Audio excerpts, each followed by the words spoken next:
Hello students, welcome back to my channel students versus study. आज हम इस video में करने वाले हैं क्लास 10th एनसीईआरटी बायोलॉजी का chapter how do organisms reproduce. चलिए स्टार्ट करते हैं। सबसे पहले हम बात करते हैं कि रिप्रोडक्शन क्या होता है। रिप्रोडक्शन जो है एक हमारा ऐसा प्रोसेस है जिसमें जो हमारे लिविंग ऑर्गेनिजम्स हैं वो अपने जैसे या अपनी कैरेक्टरिस्टिक्स वाले नए ऑर्गेनिजम्स जो है प्रोड्यूस करते हैं। इसी प्रोसेस को हम कहते हैं रिप्रोडक्शन। रिप्रोडक्शन ज़रूरी क्यों है? ताकि किसी भी तरह की जो स्पीशीज़ है वो इस अर्थ पर, इस धरती पर जो है बनी रही है, लाइफ की कंटिन्यूटी को जो है इंश्योर करता है इस अर्थ पे। जो हमारा रिप्रोडक्शन है, एक बार फिर से बताते हैं तो रिप्रोडक्शन मतलब एक ऐसा प्रोसेस जिसमें जो हमारे लिविंग ऑर्गेनिजम्स हैं अपने जैसे या फिर अपने कैरेक्टरिस्टिक्स वाले नए ऑर्गेनिज्म जो है प्रोड्यूस करते हैं। अब बात करते हैं कि रिप्रोडक्शन होते कितने टाइप के हैं। तो दो टाइप के हमारे लिविंग ऑर्गेनिजम्स में रिप्रोडक्शन देखने को मिलता है हमें। पहला है असेक्सुअल रिप्रोडक्शन एंड दूसरा है सेक्सुअल रिप्रोडक्शन। आज की इस वीडियो में हम असेक्सुअल वाले पार्ट को जो है कंप्लीट करेंगे। असेक्सुअल रिप्रोडक्शन की बात करते हैं। तो ऐसा प्रोडक्शन मतलब ऐसा रिप्रोडक्शन का पार्ट जिसमें कोई भी नया ऑर्गेनिज्म जो है सिंगल पेरेंट से बनता है, बिना किसी सेक्स सेल या फिर हम कह सकते हैं गैमेट्स के। ठीक है, बिना किसी गैमेट्स के जो है एक नया ऑर्गेनिज्म प्रोड्यूस हो रहा है सिंगल पेरेंट के थ्रू। दो पेरेंट नहीं चाहिए हमें, सिर्फ सिंगल पेरेंट चाहिए।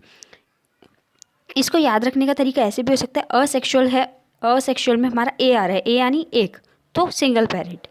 फॉर एग्जाम्पल हमारा अमीबा, हाइड्रा, प्लेनेरिया एंड स्पायरोगाइरा।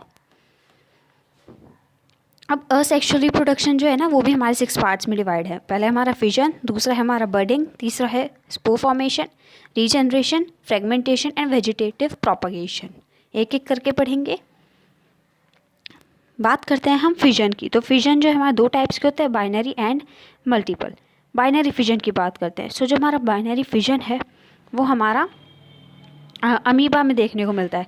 ये आपको यहाँ पे डायग्राम दिख रहा है पूरा। तो इस बाइनरी फिजन में जो हमारा पेरेंट ऑर्गेनिज्म होता है वो दो नए ऑर्गेनिज्म में जो है स्प्लिट हो जाता है, डिवाइड हो जाता है।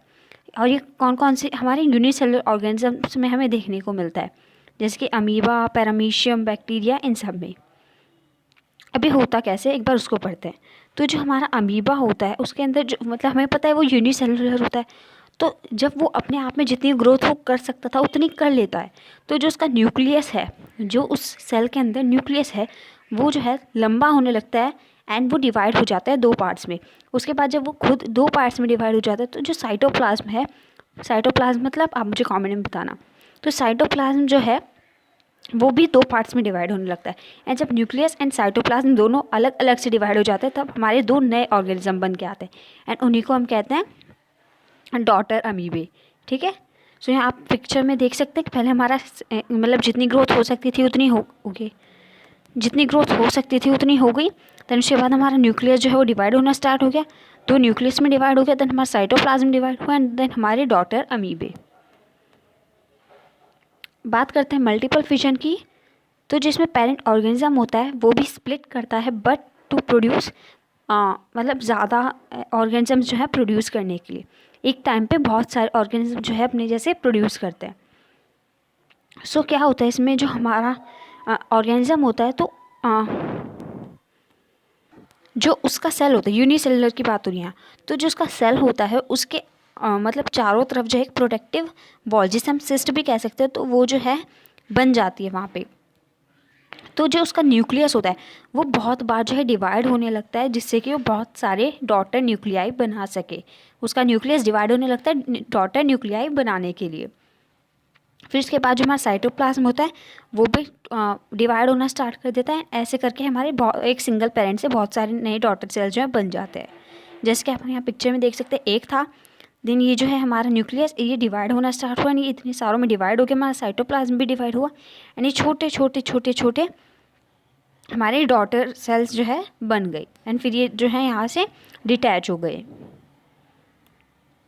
बात करते हैं बर्डिंग की। तो बर्डिंग में हमारा कोई भी अगर एक ऑर्गेनिज्म है तो उसके किसी भी बॉडी पार्ट के साइड पे जो है एक छोटा सा हम कह सकते हैं आउटग्रोथ निकल जाती है एंड जब वो आउटग्रोथ जो है अच्छे से ग्रो कर देती है, देन वो उससे डिटैच हो जाती है एंड वो एक नया ऑर्गेनिज्म जो है बन जाता है, जैसे कि हमारा हाइड्रा एंड ईस्ट में हमें देखने को मिलता है।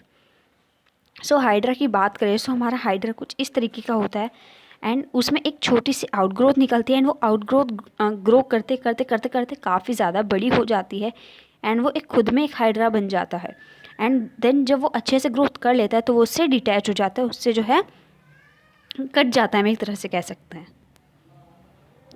आप यहाँ पे एक पिक्चर में भी देख सकते हैं कि हमारा पहले ऐसे था, देन इसमें एक आउटग्रोथ निकली, देन ये थोड़ा और बड़ा हुआ एंड फिर से डिटैच हो गया।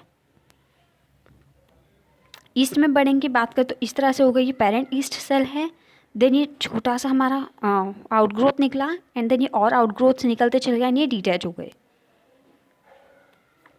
स्पोर फॉर्मेशन की बात करते हैं तो स्पोर फॉर्मेशन में जो हमारे पेरेंट प्लांट होता है वो अपने जैसे छोटे छोटे छोटे छोटे रिप्रोडक्टिव यूनिट्स जिन्हें स्पोर्स कहते हैं वो प्रोड्यूस करने लगता है। सो जब ये स्पोर्स प्रोड्यूस हो जाते हैं, बहुत ज़्यादा हमारा जो ये बलून लाइक स्ट्रक्चर है इसमें बहुत ज़्यादा स्पोर्स हो जाते हैं, तो ये जो हमारा बर्स्ट हो जाता है, फट जाता है एंड जितने भी स्पोर्स इसमें प्रेजेंट होते हैं वो एयर में जाके जो है गिर जाते हैं।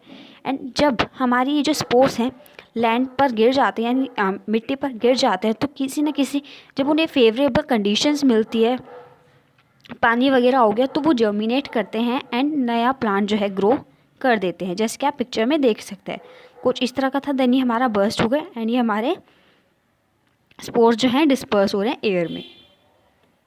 रीजनरेशन की बात करते हैं, सो इसमें ये एक ऐसा प्रोसेस है जिसमें अगर हमारा कोई और एक ऑर्गेनिज्म है, अगर गलती से या फिर किसी चीज़ के नीचे आने से वो दो पार्ट्स में डिवाइड हो गया, यानी कि वो इस तरह से हो गया, तो ये जो हमारा आगे वाला ये अपने पीछे वाला जो पार्ट है उसको ग्रो कर लेगा एंड जो हमारा पीछे वाला ये आगे वाले पार्ट को ग्रो कर लेगा। मतलब कि ये है एक से अगर हमने उसको मतलब कट गया गलती से तो वो हमारा दो में कन्वर्ट हो जाएगा, उसके जितना भी बॉडी पार्ट मिसिंग है वो फिर से ग्रो हो जाएगा।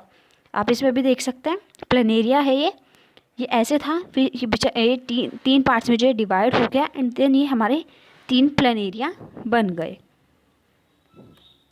फ्रेगमेंटेशन की बात करते हैं तो फ्रेगमेंटेशन में हमारा कोई भी मल्टीसेलुलर ऑर्गेनिज्म जो है जब वो अपनी बॉडी को टुकड़ों में बांटने लगता है तो उसी को हम कहते हैं फ्रेगमेंटेशन। जैसे कि आपको यहाँ पे देखने को मिल रहा है, ये हमारा स्पाइरोगायरा है, कुछ इस तरीके का था एंड देन ये हमारे तीन पार्ट्स में डिवाइड हो गया।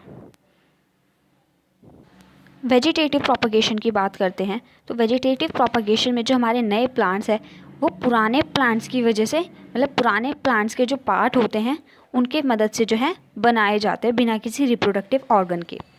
तो मतलब हाँ, जैसे हमारे ब्रायोफिल्म की लीव्स होती है तो उनके आसपास जो छोटे छोटे बर्ड्स निकल आते हैं जिन्हें हम प्लेंटलेट्स कहते हैं। सो ये प्लेंटलेट्स जो हैं जब ये बहुत ज़्यादा ग्रो कर जाती है तो ये खुद में ही एक लीफ बन जाती है एंड देन ये डिटैच जो है हो जाती है। सो आई होप कि आपको सारे कॉन्सेप्ट्स क्लियर हो गए होंगे। Thanks for watching.